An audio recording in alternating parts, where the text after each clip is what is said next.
Obama. Nana. Enya. Asem no bebre na very akano. De ma ade we hia ye pa ne se wo hwe Ghana ha de ba ko pe a eba obia che na dwen without political inclination and color football. Si ye ka se enya ye ka se ya ye. Nti se ye ka ho asem pa e wo se ye ma ye ni bre because omanya bibia ache mu na ade ba ko pe ene timi unite ye nyina ne de obia timi di bibia to no aka se wabon se wa hwe Black Star de ibaye unhu ba bi obia trophy de omo ka se we de one na nya adwen kra no about se me ne wo ya adwen e bi omo nya adwen da e kire se there is something that's holding us together entina e maye mu bi ye kasa no so obisa me say Ghana football wo hin se sia de metima ya ne se meye indicators because ene na megina so de ahwe ba bi e wo indicators ne o foundation de maye kasa football bi o baby eno ye the biggest one for me ye local league local league ena o my bia o pese ye the strength of the country's footballer the big major responsibility on the federation and our association here in the local league. See, Ghana local league, you know, South Africa countries in the year 54. Now we share the strength. Baby, Ghana down ye da form flats. Ye one of the poorest. Africa in terms of economic, in terms of competition. BBM no ye league in our form. Ye back up. Ranking of local league, you know. Ghana yendru ya tra 30 ayeko local league we used to be number 1 enti eno ye one indicator e ho no aso red ti dashboard no league na so red na ya ba under 17 because e ho na the youngest of and all national teams are building local league in division 1 and division 2 nyina ka ho na so red no. Under 17 also, we used to be the best. Yabo JVC under 16 tournament. Japan.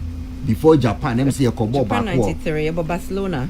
No, yako 80s no. Yako Bakwa, Nigeria for Koshe, Yansan, Yabeba 93. Omo dem penyimfo bi that time no omo nyina nyenye pa. Anti 80s no almost start here near 91. Near 93. Japan, Ecuador. Inti Ecuador, Malaysia, to Aswan near the bar. Inti under 17, they bedu 97. You know, near that so strong. And near the bar mua bedu 2007 crown. Now it muse Yako walk up with the 4th and you're bad. Inti and also so they compare now since 2017. Yonko BM since 2017, Yonko under 17 new BM. Now the 2017 they call we free more. That is from 2007 no. Yako bako 2017 no. India. India. Into South Korea 2007 free obesi 2017 and 10 years. Yako 1. And yes from 2017 basis abre yanko biem. It means in over 15 years Yako under 17 1. Number under 20. The only African side that Yawene under 20. Ghana. Egypt. Fantastic. And also free waba besi sabre no. Under 20 no World Cup no. The last one I acquired 2013 and ameboa. 13. Turkey. Turkey, yeah. And also free wa yanko bi 11 years. Now about under 23. Under 23 no so 2004 Athens. Until we dashboard no so under 17 aso. Under 20 aso call. Black Meteors no there aso gina so den 20 years. Driver phone ko an bit na hwe ade aso call one on dashboard 20 years on check it. Fuel gauge aso. They say 5 na aso yo. 5 and aso gina so. Na dia na aso ba ko e di etime de car na ko kakra. Ma men ko ma no so side. Na ma ye fair. Ma no so ye na the first national team you qualify Ghana ha national teams no. Black Queens na qualify for the first time or World Cup. Senior Senior national team you qualify for World Cup here Black Queens. That was 99, right? 99. And you called 2003. USA. And you called 2007. China. You called Twatwaso. And also free Hobano. You call BM until free 2007 bar 17 years in here. You call World Cup. African Cup and also now Nigeria and the Bosso. Yeah, Bobo could do final na a lot of for Nashe. Your last final, year 2 for Nigeria. No, yes. After that, AFCON no. Yes. Say qualification for women's AFCON no. Amai na yani omo pre no. Ghana na the best. Nigeria na yani omo pre. Until the best two. Na sabra na Ghana Black Queens ejina ne na so no. Na Arab for no. Maya finti no omo mobo.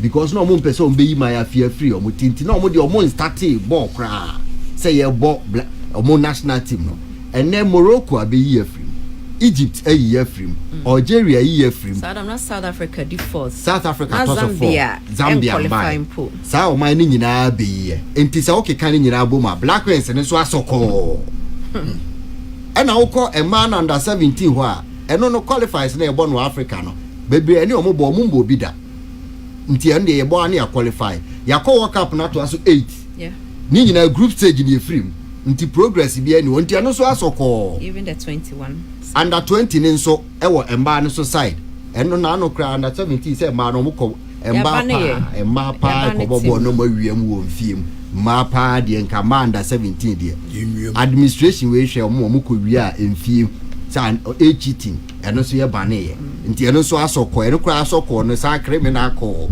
eda ho na waba emba under 20 ma bo Black Queens nti sa indicators ni nyina na medical local league ne ho a na ni nyina na kwa akoye 10 e wo dashboard no so ni nyina so red alert na de na ekutam ba ko eye Black Stars no nti eno na ema ka no ko kakra wa na ejina wa na akoye wa na ejina na etwetwe mu na driver ni ye nipa boni ni nti no ka na etwe ne mu nyina wo trafita no okọ ka no dede free mu no okọ na se Black Stars no so ko drew AFCON no na ye je ya ne first country ye je ye ko AFCON no to so 4 times final 4 times straight minim so my bia ye bi owi ase da na 4 teams na bu 4 and 8 teams so and yes abre mo na enim nyansa nti o mo na ebo se Real Madrid je European Cup na teams yes serve o team kwa ya mfa to tutumrika bato maje nti akọ 4 African Cup of Nations final to so straight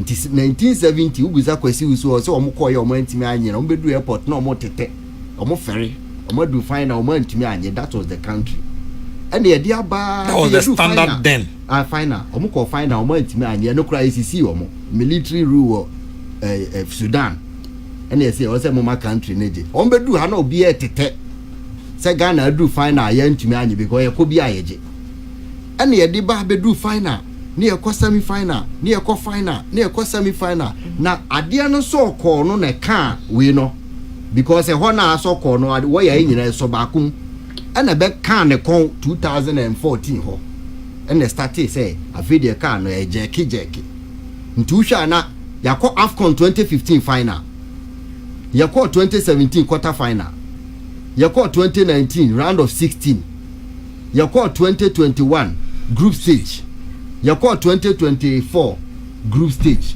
2022 World Cup group stage nti na ade no atwa kevo ama ko no overheating asaka no yesu nti edru ho no de no nkete na ekuta we numu ade ko ni nyina no so asai nti afi aka no prekope e na amanfo si gina ka no na se wo ye nipa pa de na wotwika ye gina tell me experience me na hwe de e koso no na ka ye de yabi obi o team bia me matwika ya 20 ma yesi makwa matwika 20 years nyam na mbe ene woko bibia stop ade no so asoko ka yi mu mfutuo ene friends enwusie nti wo pe Ghana football position na driver for mo team na wonde beti ase yi afi the Black Stars no graph na beda form group stage na group stage na niama ahomakura kaka na eho Mozambique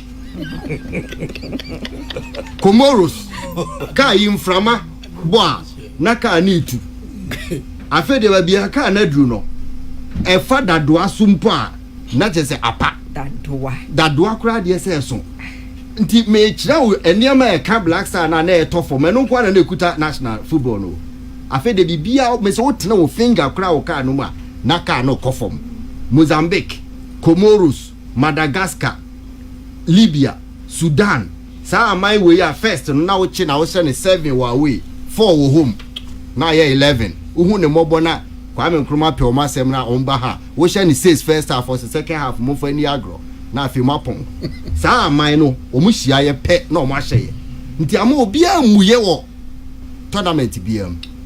Baby na beba bedru bi kwa qualify na ko group stage na u free man na chese afi o bedru baby a won qualify kra. Na very evident nti obi a otika no mahu za ade na de ebegina. Driver ni na nko ase enyina. Na agina. Sese baby adru no. Agina ye pushi ebekọ. Aka baby ebe pushi kra enko biem, but agina. For the first time in 20 years, Ghana will not qualify for the African Cup of Nations.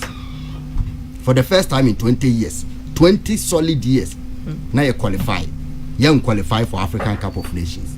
Into the position and say dashboard or no dear. Bibia so call Amaka na Gina.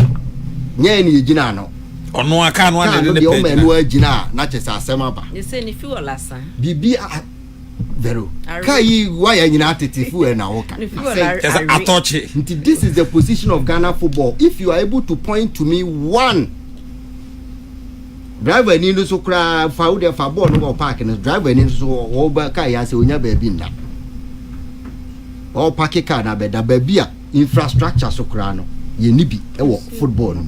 Nti bibia ye indicator no obi a wo contrary opinion to the American say bibi koso na maamoso no obetimi dia Ghana football aso red na ye nyina ma no agina February na panyimfo amoteti hai mo amokoka say baby adu ni the overheating the ekuta nsuo ebetimi dia aguma ma ogina wanyina call parliament minister of youth and sports omunyina ye ka kire omo say ade na soko bia nyina ye nya Ghana fo bi omo so teka no mbi e mo so be ka say ka bi o ha itimi so overheating ya ko esiri adwuma did the I say mo amoti mu no the car is in safe hands. It's in safe hands.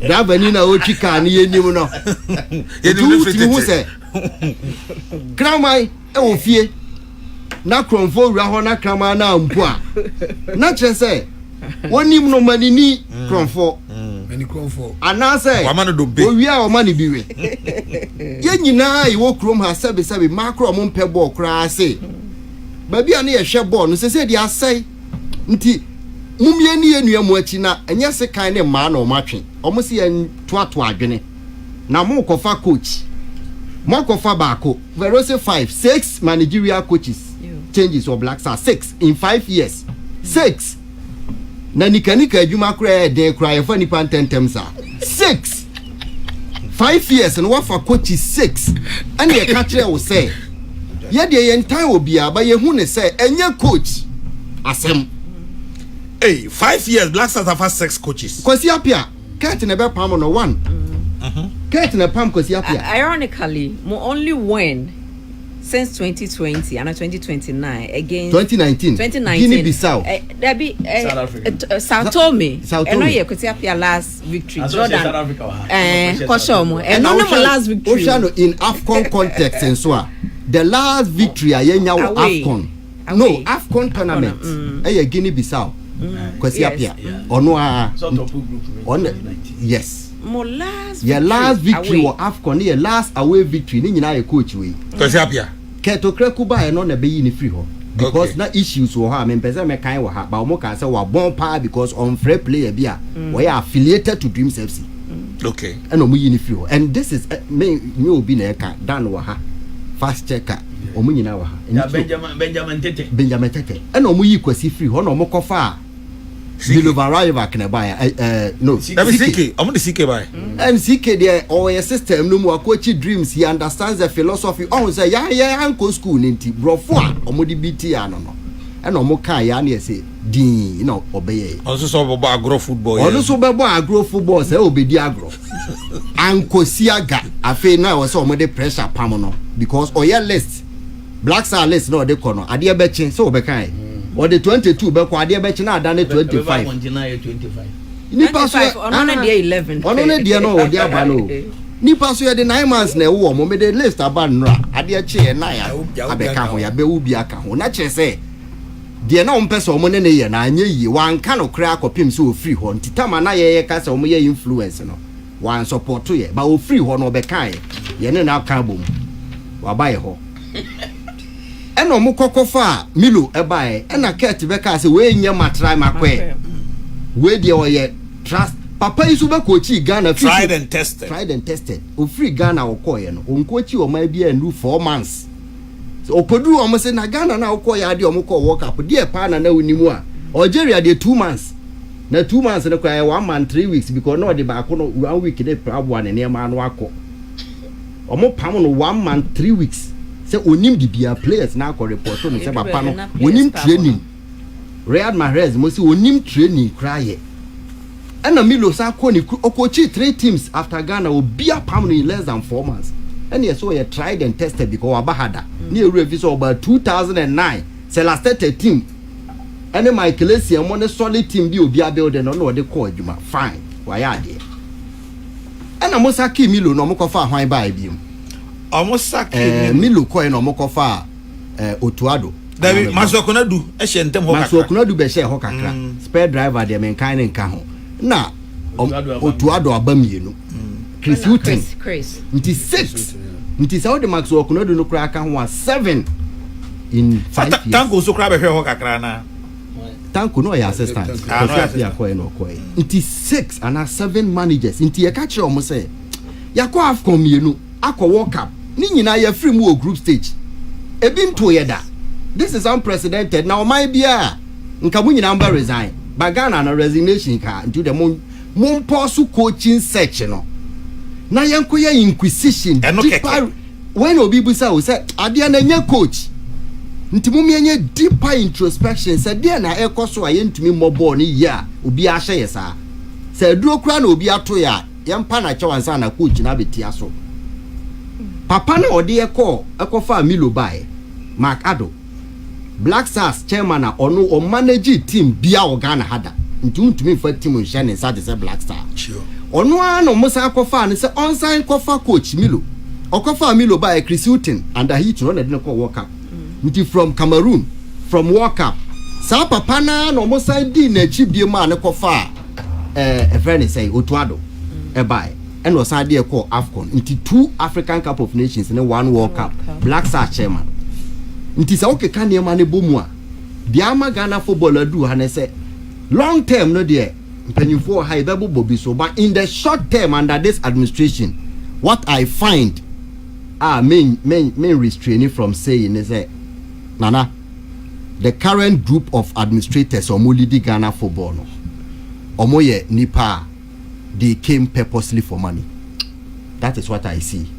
A group they came say let's help ourselves and make money. Until the object of leading the association is to amass wealth for a few group be on. So we share appointments. Now we share the kind of channel or more qua. Now we share the linkages and even collapse. All of a sudden, social call up from 2019 to have from under 17 bar. You can link them under 20. You can link where the teams belong to. Nti koko football boy in 1960 na fe na ye adwuma pa. Unu animu umobi. All of a sudden, Crophobia no player more national team da. Say ye ne sa koku ye bo abeye GFA president and all of a sudden obehwa na agona players agona duakwa players na ebo. Odi so ban next 5 years abehwa na afi achimabo abu nti wo ya ne sa na wo pesa wo chese ball no e constituency based sa na mimi hu no se nka ye kansem no mutie ya but the enti ama omuntie ne se wo de personal interest di wanimu a bibia ni wa wo ye wo wiase ebeye in the end. Black Stars qualify for AFCON and what I can say is say any country with Ghana's stature in football nka yenti ha no pay bibia nsiye. The chairman of the Black Stars is cooling off in USA. Who is he? Mark Ado, the American asem no. He's cooling off in US. ne vice. But Nanai, I learned to say that role is currently being handled by Randy Abbey, but if in Indian official. That is what I learned. Na there no muzo. Say there be kan official there no. There no official there. Because we call in Sudan. We say Randy na koi. Me who know team no around most Black Stars matches in recent time. That is the role he plays. But we can official one. Because me them anyway. Anyway. And I called before coming. Anyway. From FA. Maybe some say one Black Stars mama say Makado. Yeah. From FA executive committee. Yeah, but an insider be catch them say Randy is playing that role now. But I say Omuntuminyan public for reasons best known to them. And American said ti omumra bonten and an advice ensu ni ho. Na omo kwaji iska wo Brazil no. Say ye ka so omumfa bi mra. 400,000 no. Ye ka so omaji obi ante kakra mra. Omo anti ama no omo attack myself. Omo amabiem. Alaji Gruza. That is Qatar. Qatar. Alaji Gruza anko biem. Samekofo I resign because of the rule of PFAG.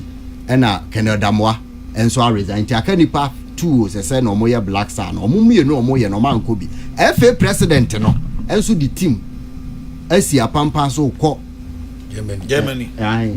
Oko Germany kobo friend yebo tournament to Togo. Under 17 with Togo.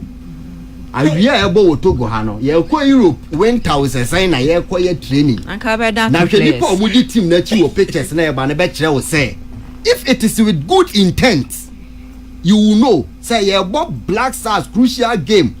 What be catch players say omo nye serious. Omo na e ma ya ko na me catch o ka motivational speech. I told them say papa bi na e friend dey to me.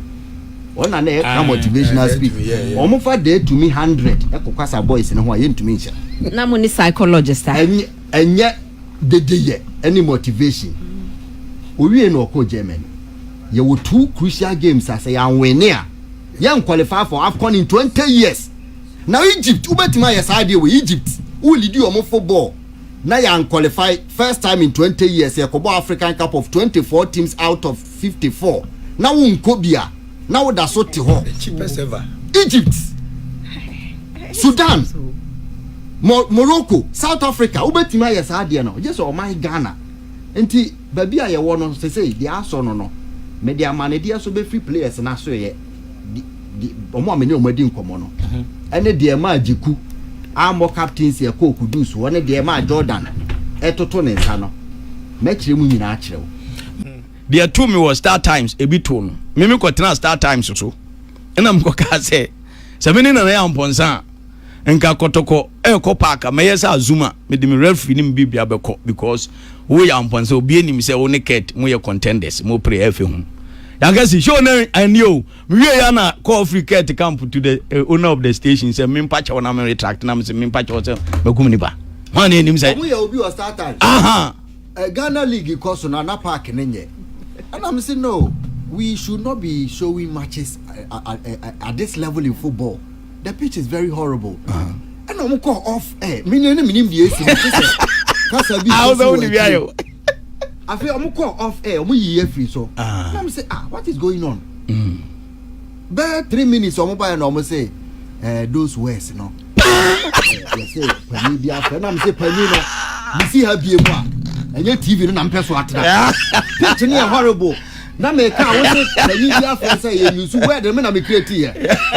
One more mun twa dictionary na nsa na ma ba me ma ha biem. Okay. Mo gagging central. Sure. E was Start Time league. FA nipa omura ni FA no about 80% here central for the most intolerant FA in the history of this country.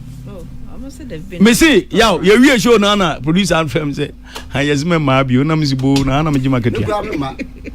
Me come as na jara what say, "How many bi ayo?" Me so sa Start Time is grow ya me cause ko kan asem tia hefe. Your point on frame say mama is obi. Intino. O mama, o man ka say create enemies from journalists from the public and their own football people. But kwakwe, ye hwe Ghana football. De dia bedu ba bi a ye dru yi, ene ya bobo so abesene no. Na Obama, now see players na camp on say. What? I'm say Edru baby I drew your national team here. The only thing our countries be resorted to ne say your team no your boy and call your name. There were 2 options, but could they exclusive to Africa? And they say you better rely on your local league players. So what are Nigeria for IB? But also high be under 20. Now I say you players no more free. You miss our options in They made to me I can say a lot of the players that I've spoken to, and I said this 2 weeks before the game. And I was in France and I will be interviewing me. Say I was saying this players no be feeling good our team. So Obesha party Diana a clear example. On a captain of the team. Oh, but Bob crucial game to qualify. Or captain say I'm feeling comfortable to be on flight. So to me, I'm from flight. Or so a prayer. And almost say what prayer for FIFA my quite say yeah was say I say so. Into through plane, bro. Say I'm feeling comfortable. I was say chill BB say there is some discontent. O captain. There it comes. Wa boss na game one prayer free mo. And no be trauma say ase ne hododo no kakra. And am sure say omra na mo am doctor for assess no. Nti nke wo say oba by force. Captain ne ka kire o say mo kan kire team doctor no. Say me feel okay say me from plane. Onye comfortable. Enya me na me ka o deputy captain here Jiku. Alexander Jiku. Yes. O deputy captain Jiku no. Obo Thursday. Nti nke also obedu ha Friday. Na ke prepare. O ka kire coach Otuado say owo game Saturday no any game. Yeah, break it. No any game. Captain no and then the deputy. You will crucial game to qualify for an AFCON I sure you qualify. Player or deputy captain so my main captain I say on your okay so be full player about ho. O deputy captain or ni game or so game. And no na eye Otuado ya according to investigation kakra ya no. Otuado say sa ntro na Jikutwa ye no. No any game Saturday or twen ya ba Monday or Tuesday until or say 5 days and ko betima arrive early. And no na ma wa ma Jiku am captain. Jiku na deputy captain. Am sa man for Adrian ko ho. Deputy captain wo ho na ye de captain e command Kudus. Kudus na to so 3. Jordan Ayew abufuo ni nyina ne say Otuado e kwa kofa Kudus captain no wan kan kire no. He's the senior most player. He's the senior most player in the team. Yeah, come Mali no. Na Otuado wo akwanya say obe drop Jordan. O chirachire mu chire no de nti obe man abo from bench. Jordan ba mu no obe share goal e ma yen e share win e wo Mali. But oje captain no afri party ene Jiku ho no. Na Jordan na the senior most player with team no mo anko be ka say oh ene e was our captain. Even today he's the most senior. Most senior e wo team no. Wa mo Jordan amane. Black Star Management Committee for no mo wa America e di holiday nti o mo so wa mo amane. Captaincy enye coach nko decision. No but na even me sure say particular beto Jordan with team na number. Particular beto Jordan. Yeah, Jordan are you there? So he shouldn't even be say deputy coach deputy captain and na the man. In actual fact he should have been the captain. He should have been the for their own hierarchy arrangement in my. But the person say or build new team until Kudus and ye obia or ye face of the team to the captain. But it was so fast structure no captain or could deal with ministers or could deal with management nti o say o ka kire mpanyimfo no mo team no no e ba internet so but when you mean I mean blame Otuado it's because say onim the captaincy po aye ama Ghana in the past a former Black Star player. No, he doesn't understand it. A former Black Star player because he's always played in Germany. A drew baby no be can't team no sad disconnect when you na very important but the name na chikura so but around the time Otuado was playing for the Black Stars at least we knew say Stephen Appiah Baba Amando Kumasi session Appiah and stamping authority at that time Otuado was part of the team so you can't claim so you're innocent about or you're naive about what took place around the captaincy. He won't even understand the Abedi Tony Ado. No, the Anukra they say what? Me even Stephen Appiah era. Me kai say Ghana South Africa. Tell me South Africa is it 3-1 as a 3-0? Yeah. Return leg no. It was in a FMB. Yeah. Hotel ho obeba no. na Kumasi boys na esi omo pono baba Amando mu esi omo pono na Steven no so nkofo esi omo pono clearly you could see say there was a demarcation now around that time Otuado was part of the team. No, I'm saying that claims or you're naive about captaincy. He does not understand like you and I will. Per the manifestation there. Obia will name exactly what is happening. Per the one manifesting there. Or you're naive and I remember how I want to make the Nana players and say there is no show of management, professional management, and this is generally those I speak to. Me, what me be so some catch say before Mozambique game no. There was a player who was telling me said, "Yeah, omu campo. Somebody we need game they can see." Okay. I'm telling you, say only players need didn't come up beyond footballer. If they will win a game, almost the omu camp hono. It doesn't feel that as a Bimukre packet. Yane Mozambique bebo AFCON, and I said this before the game. So the brand and Kabaka Masa, yen pese be free mo. I say as a Bimo packet. A Bimo some person omo kofie. Omo person omo kofie. Ya more Mozambique they know, but a Bimukra ya mo flight arrangements. They didn't feel belong. They didn't. I say team no management ankasa no. They can see say Bimo PBB as a sikanti ne waha. Attention in New York because they know how they have been managed our more clubs. As a whole club or corner on Pabua cry the deck crab, no be a Rashaba. Are you okay, Kudus? Are you okay? Do you need a physio? Do you need this? Psychologist, ye nibi, ye jama. Into a no one you're a psychologist. Emma Obi and Cochech and Quay obey me. Oh, I don't know Kudus why you we have a psychologist. We have a psychologist. Oh, psychologist. That's the president of the FA. Yeah. Who is able to remind Kudus said before you were born, not Black Star so. He's a psychologist. Say papa, father son relationship no more. No. Players they've gone to Europe. They've seen how they can be triggered. Omo doing to me triggered. All of a sudden they were down. No about omo nim. Management and so it is because they are executive committee, but they don't know anything about how to influence a player before a game.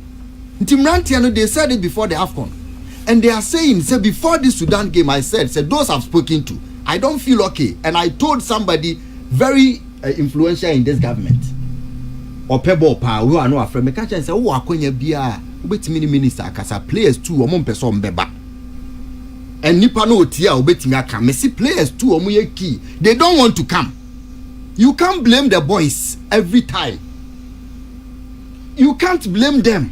And your man na ekoso management na bi asika de omo nya bi ba omo ba hana how they can be managed. Hwe ushia footballers are wedi 40 years or this school ni or this school for utumi nka omo nyina bom na all of a sudden be a change on board say de omo bodam sebe ebedu baby so omo nyina ebobo omo clubs omo ba utimi sa se bibia ira character eno nyina no ye act of management na wo can science.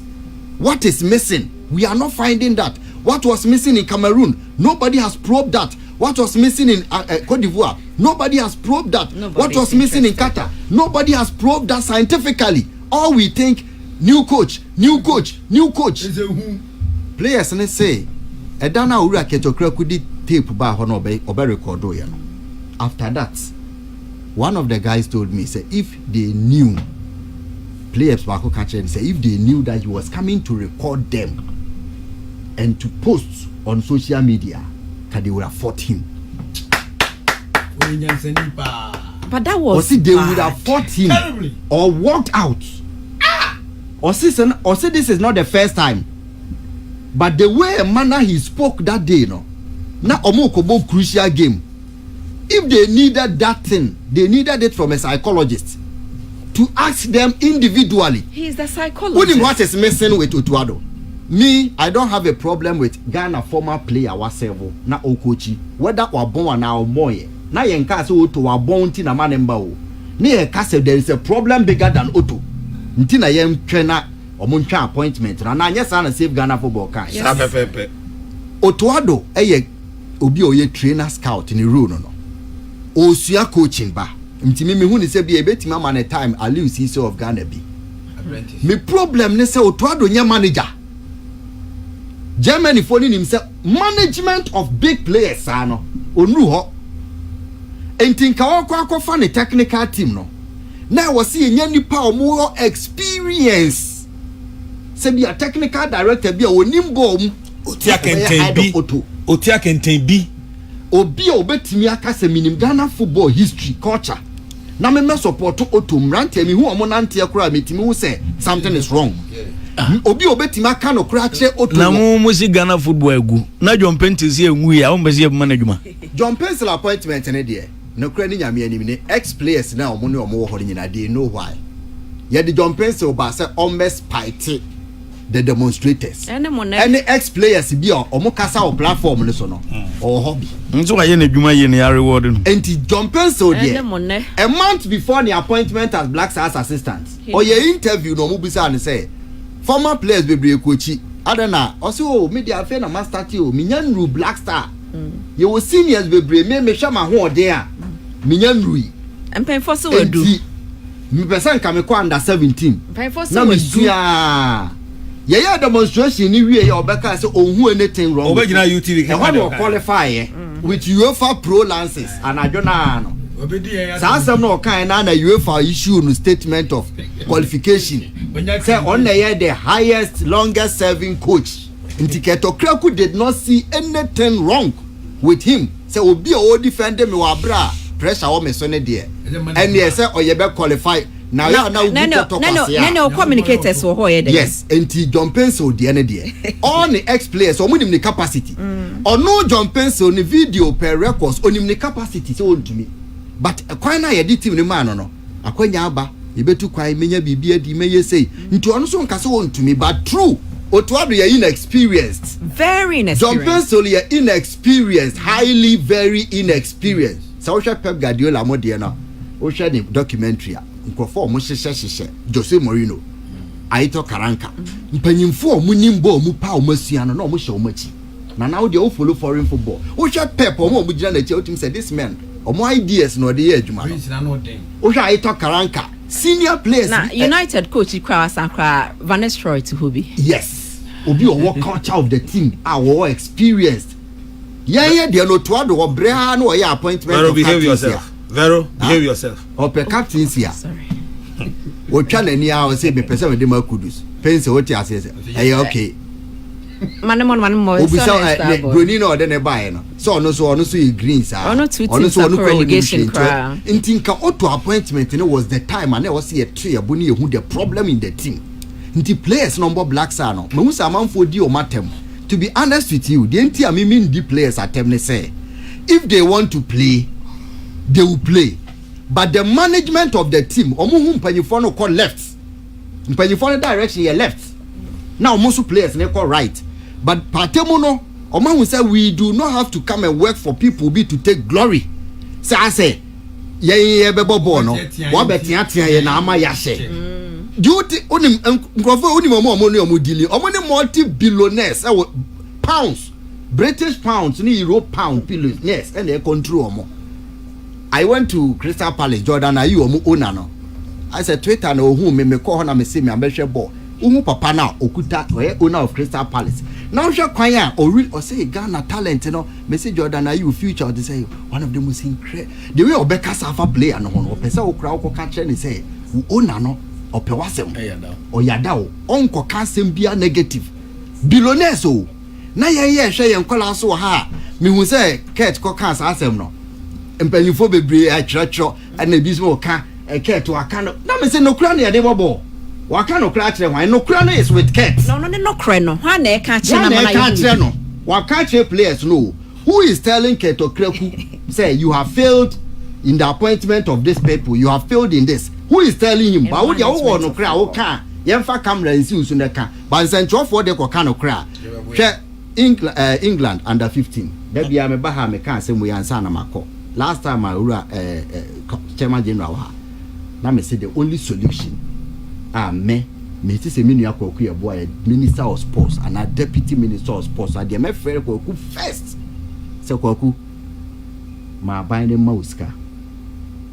Ye proposal ma buy ma uska na money abai who say in 10 years time ska we ye betua no in cash na odi amai no but ye betua no in other capacity kura ansa na 10 years na so.